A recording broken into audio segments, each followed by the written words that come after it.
moving on from that one, moving on. We have to talk about, we have to talk about the one and the only Destroy Lonely. So, most of you aren't aware, but Destroy Lonely, just fresh off of dropping No Stylist, it feels like just the other day, decided to drop not just another album, 20 plus songs called If Looks Could Kill.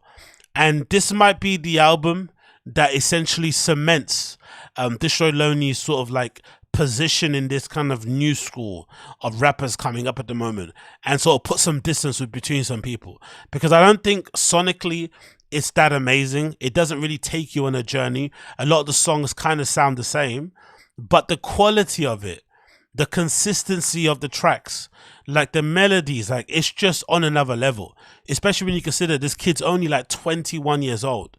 And he's already got, I don't know, 4+ albums, I think, under his belt. And then he's got, you know, an album like No Stylist, which is definitely going to age incredibly well. And then he kind of drops it and follows it up straight away with another one called If Looks Could Kill. Like, legitimately, this is looking like Destroy Lonely might be the guy.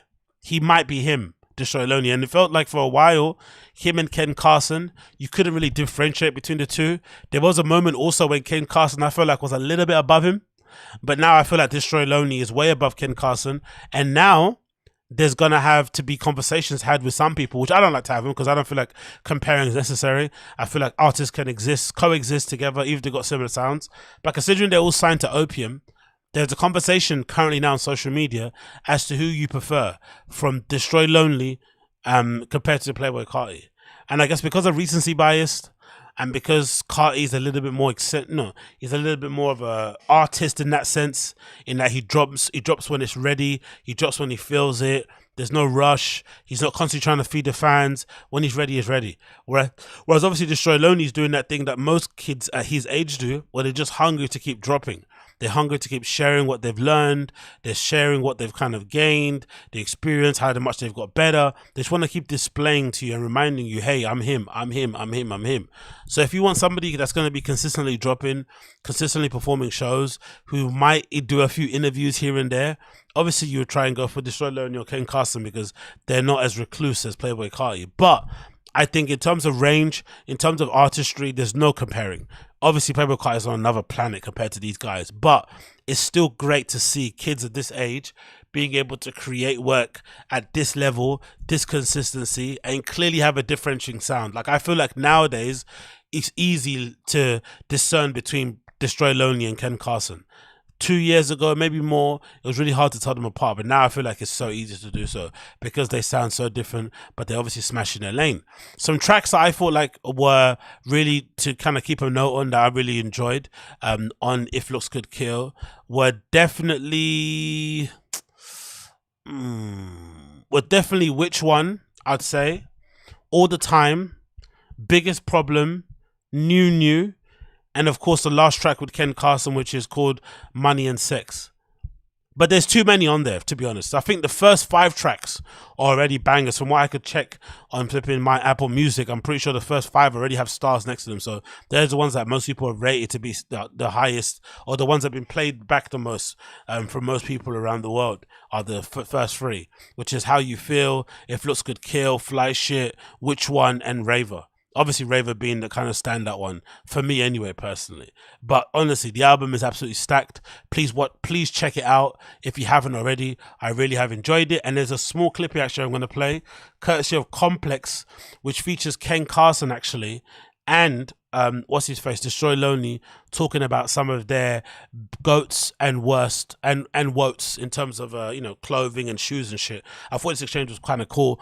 And the funny thing as well about it, I think this is Ken Carson's hand. Look at these kids, how amazing they are now, this younger generation. Look, he's got an incredible manicure done. His nails are absolutely shining. They look in prim proper shape. They take care of themselves. They both look like they smell like Comme des Garçons fragrances and shit. And they're talking about Rick Owens and expensive clothes. So clearly I'm going to be a fan of it. So check this out. This is Destroy Lonely and Ken Carson, Goat Talk, courtesy of Complex. Come on, brother. Load for me, load for me, load for me.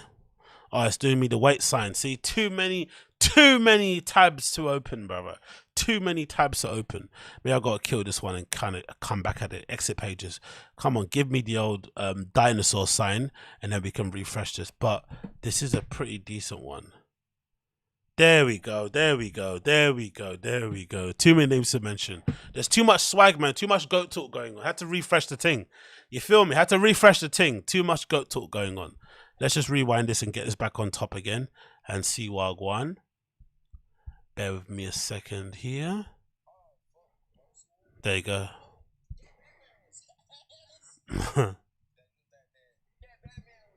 Okay, let's get the sound going. Bear with me a sec, boom.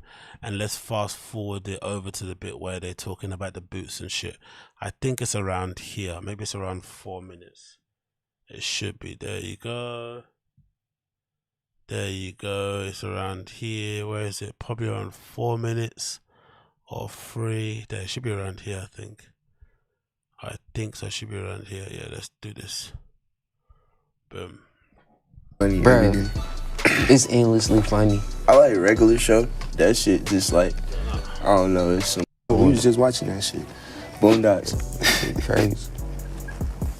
You know me feel like pulling the card. You skipped that one? Wait, hold on. Fuck no. Hell nah. Goat shoes? Number one goat shoe, I say any boot, black Balenci boot, black Rick boot, whatever. Boots. I agree with that. And if I also agree with that. I am wearing sneakers, it would be Air Force Ones, because it's like